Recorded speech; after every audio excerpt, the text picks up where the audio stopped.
Welcome everyone to my Superman 112 scale collection for the DCEU, so the Henry Cavill version, as I want to discuss and recap some of the previous Mafex releases as well as the other Supermans in my collection. As we know that Medicom Mafex have just dropped their latest Superman figure, and that is the Zack Snyder's Justice League version. So in my opinion, the true Superman we saw in that 4-hour epic. And without going into too much detail, I'm pretty sure you know the history of the reasons why we have another Superman.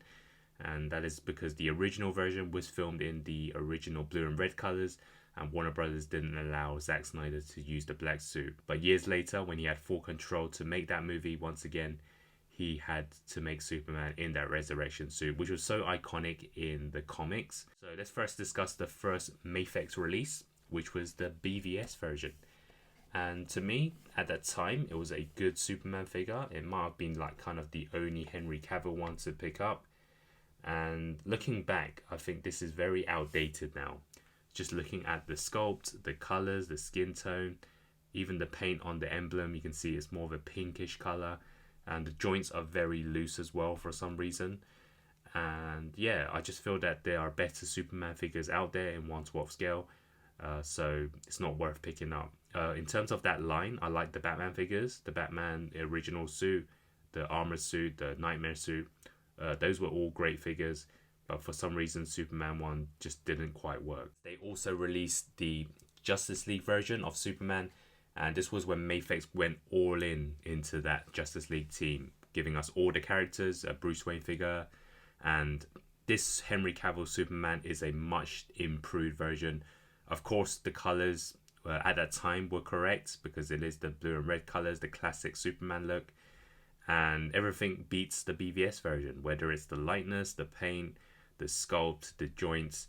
So I would say this is definitely one of the best 1/12 scale Henry Cavill Supermans out there if you can get your hands on it.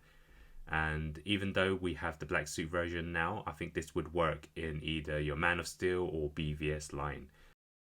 Take a look at the Tamashii Nations, one of my favorite companies, but in terms of their DC line, I must admit they're very weak at it. They only gave us half the team without Aquaman or Cyborg, and they're very inconsistent in comparison to, say, their Marvel line. And I would definitely say go for the Mafex figures in terms of your DC Justice League collection. So again, this figure isn't terrible, but I just feel that the Mafex Justice League one betters everything about this one. It did include like a laser beam eyes, although it didn't quite suit this look. But everything else, I think it's okay, and I might use it for either my Man of Steel collection, or maybe just put it next to either when the eventual Black Adam figure comes out. And then it brings me on to the Mezco 112, and I feel this is underrated. It has that muscular buff look, just like Henry Cavill, and even though it uses soft cloth, I think it's very realistic. So this is the Batman v Superman edition, and the Batman one was probably one of the best Ben Affleck Batmans out there in terms of 1/12 scale.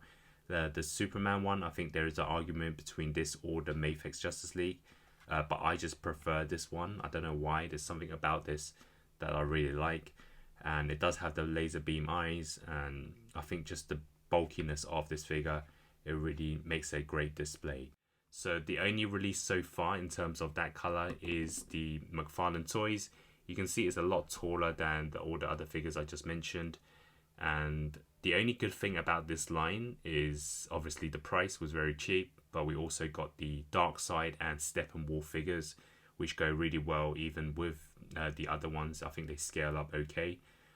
This one, of course, is just nice to have, but in terms of articulation and accessories or alternate head sculpts, you're not actually going to get much. So hopefully you can stay tuned to my channel, and if I do get the chance to pick up that latest Zack Snyder's Justice League Superman, I will review it, and then I'll also compare it with the original Justice League version. So yeah, thanks for watching, and hope to see you maybe next time.